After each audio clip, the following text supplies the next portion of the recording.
Hello and welcome, Sheriff here. Today I want to talk about some tips and tricks how to handle situations where your 109 is damaged and you have to get back, ideally to save your plane or alternatively to prevent getting captured. On some servers this can be very important, and on other servers it's just for the immersion. I mean, who likes to end up in the Russian gulag? I originally wanted to add this chapter here into my big fat BF109 F4 tutorial, but after reaching a staggering length of 40 minutes already, I thought, well, I can do this in an additional video, and here we are. Of course, all the procedures you will see in this video doesn't only work for the F4, but they work on all other 109s as well. At some point you will be in the situation that your BF109 is damaged and for one reason or another you are leaking something. The enemy is gone and you are behind enemy lines or at least far away from the closest airfield. Of course, you want to get back. The first thing you should do is to do a basic damage assessment. Personally, I like to open my canopy to let it rip off. That allows for better all-around visibility and allows you to check what you are actually leaking. In the most harmless case, your smoke is grey-greenish. That means it's fuel you are leaking. It's relatively harmless as you can still use your engine to full capacity. Of course, only as long as there is still some fuel left. In that case, I recommend to climb towards home and get some altitude before you run out of fuel.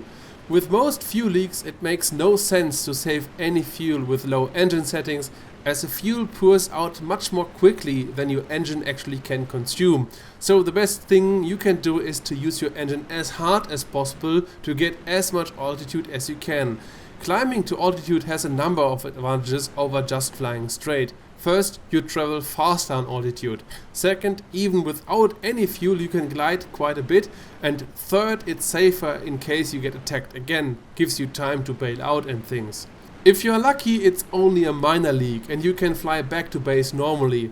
To this date, sadly, Battle of Stalingrad has no visual differences between a small and a big leak. You can only observe your fuel gauge carefully. As soon as you run out of fuel and your engine stops, you should switch to manual radiator controls and manual prop pitch controls. Close the radiators fully and set the prop pitch to fully coarse. That's 8:30 on the prop pitch indicator. That aligns the propeller blades with your flight path and reduces drag. Hold your current altitude until you drop to roughly 220 kph and hold that speed. 220 is the ideal gliding speed for the 109. Glide as far as you can. Sometimes it's really enough to get back to base, or at least you get behind your own lines. Of course, the higher you are, the higher are your chances of getting back. And if you have to belly land in the countryside, extend full flaps, but don't extend your landing gear as it will make you flip as soon as you touch down. However, if you look back and you assess your damage and you see it's clear white smoke from your left and your right wing, then it is coolant, and this damage is far more severe. Your engine temperature will stay low as long as there is still some coolant left, but as soon as it is gone, the engine heats up quickly. Shortly after, the engine will blow up and the smoke will turn black. The RPM will bounce up and down, and finally, after a few seconds, the engine stops completely. Often all this happens within a minute, in dependence how hot the engine was while getting damaged and how quickly you are reacting after you get damaged. The first thing you should do is to switch to manual prop pitch control.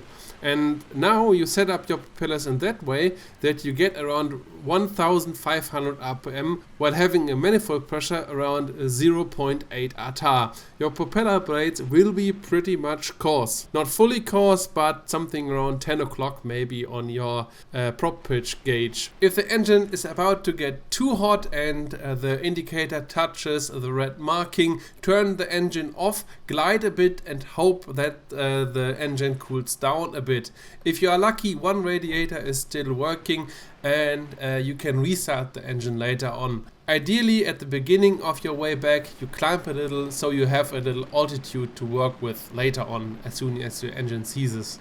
What I actually don't know is if you should open your radiators or if you should not. I guess this is very dependent on the current situation, how big the leak is of the radiator, if one radiator is still actually working, and how hot your engine is at the moment. If your engine is already hot like hell and the engine is about to seize, it makes no sense to open the radiators furthermore. I mean, the engine is already very hot and it won't cool down. I guess it's better than to go for better aerodynamics. But if your engine is still very cool, for example after a high altitude chase and you got hit, then it's maybe good to open up the radiators a bit, let's say to 10% or so. That's far more than the automatic engine would actually do, but it improves cooling a lot. So I guess you should judge yourself if you want to open up the radiators or not. However, if the engine stops, then you do the same stuff we discussed earlier.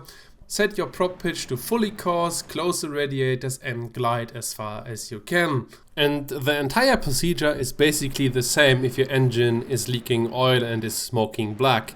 You lose the engine as soon as the RPMs are running rough and if all the indicators are bouncing up and down. But before that, with those conservative engine settings, you really can buy yourself some time. And in the past I was able to fly back to base a couple of times over really astonishing distances. But that's basically it. I hope you enjoyed it. I hope I see you in the next one.